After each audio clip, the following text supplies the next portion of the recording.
జాగ్రత్తగా వినండి.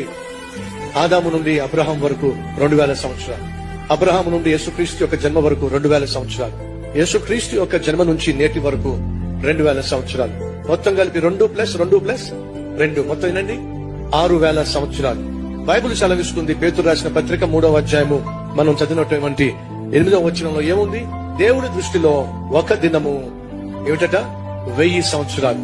ఇప్పుడు 6000 సంవత్సరాలు ఈక్వల్ టు దేవుడికి దృష్టిలో ఎన్ని దినాలు చెప్పండి? 6 దినాలు.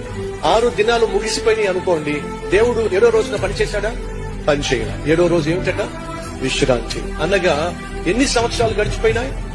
6000 సంవత్సరాలు, అనగా 6 దినములు గడిచిపోయినాయి. అంటే అర్థం తెలుసా?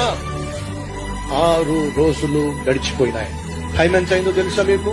11 గంటల 59 నిమిషాల 59వ సెకండ్ మీద సెకండ్ ముళ్ళుంది. ఇంకొక సెకండ్ అయిందనుకోండి 7వ దినం వచ్చేస్తుంది.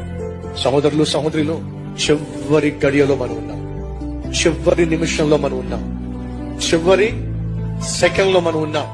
ఏ క్షణమైనా యేసుక్రీస్తు వచ్చేస్తాడు. కాబట్టి మనం సిద్ధంగా ఉన్నాం.